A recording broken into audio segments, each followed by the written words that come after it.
I'm always more stable mentally when I do those things. I'm a better husband. I'm a better dad. I'm just a better person in general. And no wonder why. I mean, I'm a soul walking around in this meat machine. The meat machine needs to work properly. No question about it. You're absolutely right. And listen, this is all energy at the end of the day, right? Mm-hmm. When you're doing the pliability, the flexibility, the mobility, the strength training, all of it, the food, and you're really fanatical about it, and you get your kids involved and they understand cooking and they understand how to look out for these toxic oils and these toxic chemicals, then you're building a culture of health and wellness and in longevity, which is a good thing. You're out of you're not in the hospital as much. You're not in urgent care as much. My family and I don't even think we really even participated in COVID-19 outside of the first 6 months. We were back in school in 9 months. Everybody caught it for a little bit. Nobody had any issues. There was no need for medicine. It was but everybody was so well, everybody's body was so optimized. And that's how you want to be all the time, because there's going to be so many of these viruses and bacteria infections. And when kids are in school, there's always colds and flus. And if you can be immune to all that, you're basically building a wall around yourself, and that's going to keep you in the game much longer. It's going to allow you to take part in other opportunities and other business ventures, and you're out able to play with your kids. I mean, these are all things that if you really stack the deck and looked at what are the opportunities that I'm probably missing that I could be doing if I was in better condition, they're astronomical. And Yep. all of a sudden the world opens up to you and it's a whole different world, right? It's incredible.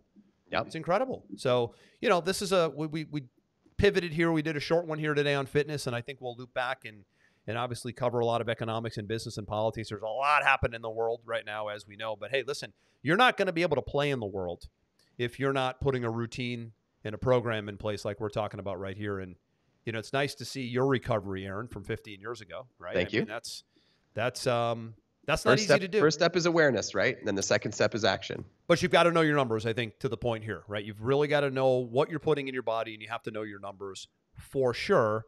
And last thing I'll say before we wrap up is you've got to really push the needle when it comes to strength training.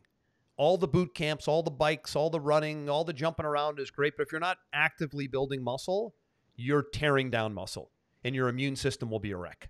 And that's what a lot of people don't understand, is just the critical importance of constantly pushing your body. You want to be acquiring as much muscle as possible. And even at 40, 50, 60 years old, they're like, oh, I can't build muscle now, I'm too old. Well, you're losing muscle at the rate of 2% a year. So you actually have, if you want to stay even, you need to be building muscle.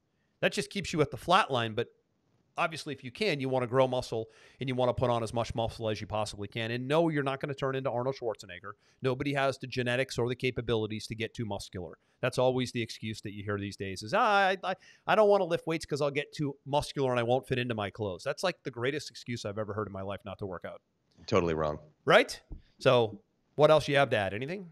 No, I think that's enough for people to chew on today. And we want to come back to these episodes on a regular basis, because we're always testing new things and finding new hacks that we're putting in. And there's no point trying to give it away all today. This is just a good, episode to sort of set the tone for the future. Yeah. And just like you said, the awareness, right? And mainly, I think the biggest takeaway is get your blood panels done. You've got to know where your cholesterol is, where your testosterone is, what your thyroid's doing.